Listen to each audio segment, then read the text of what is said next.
Good evening, everyone. I'm Leah Cooper with your JCN News for this Thursday, October 1st. Police Commissioner Paul Roll today confirms that 30-year-old Alicia Sawyer did make a report against her and her daughter's alleged killer hours before they were killed on Monday. Here he is with more details. All night they were out in search for him and until we found him.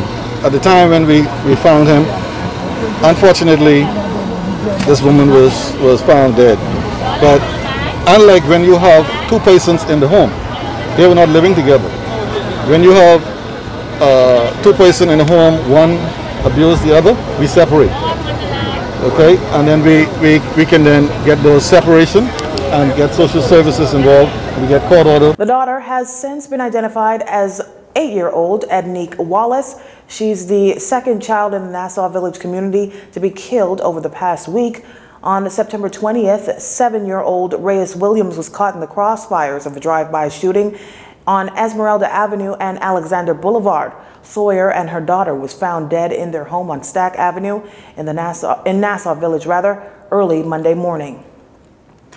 And we can no longer forget. These are the words of Senate President Dr. Mildred Hall Watson in regards to the public outrage at violence against women and children continuously dying down after the fact. Dr. Hall Watson gave her condolences to the family of the mother and daughter who was shot in Nassau Village last Monday morning. The community was left reeling yet again as on September 22nd, 7-year-old Reyes Williams also killed during a drive-by shooting. Dr. Hall Watson says that there has been a noticeable surge of violence against women and children. This has been present for many years, and every time an incident like this comes up, everybody's hackles rise, and as we go about our daily lives, we forget. But I think we've come to a point in time where we can no longer just forget.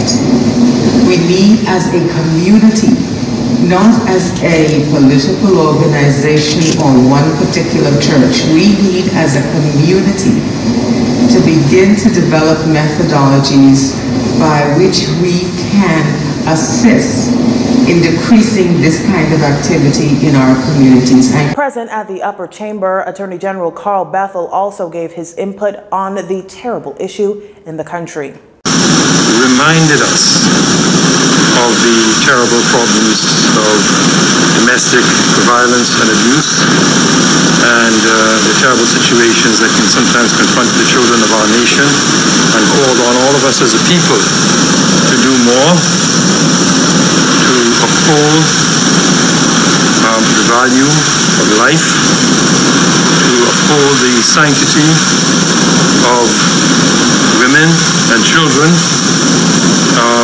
and called on us as a nation to do more. We really must do more. Progressive Liberal Party leader Philip Davis highly critical of the government in its handling of the COVID-19 pandemic. The opposition leader returned to Parliament for the first time on Wednesday since recovering from the virus. Mr. Davis, while addressing parliamentarians, accused the government of failing in the fight against the pandemic and says he is troubled and concerned. Because just yesterday, for example, Mr. Speaker, the member for Elizabeth, the former Minister of Health, appeared in an interview to say that he fears the virus is now completely out of control. That's the former Minister of Health. Right? He's a medical doctor as well. He's in the trenches now as well. You understand, Mr. Speaker? That's why I continue to be deeply concerned. As long as the virus continues to spread, our people and our economy will remain in crisis. Mr. Davis says the Bahamas is doing the worst in the region in fighting COVID-19, adding that the government should be ashamed of the little progress it has made.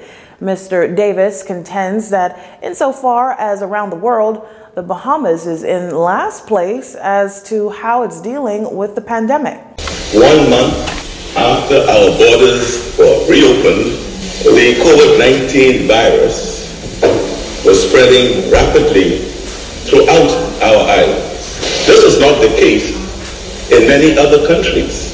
I point you to Barbados and other countries in our region, which have not experienced anything close to the scale of the outbreak we have seen and are now seeing here.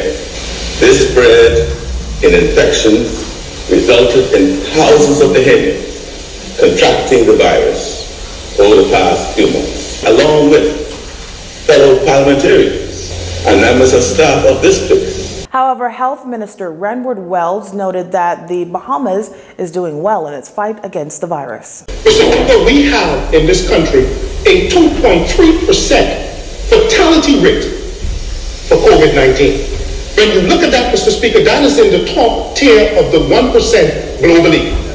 The rate goes from anywhere from 0.1% to about 20%.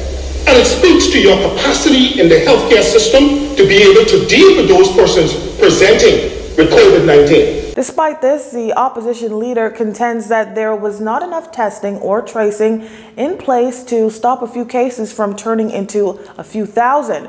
Mr. Davis further contends that we can do much better in this and says we must do much better as all lives depend on it.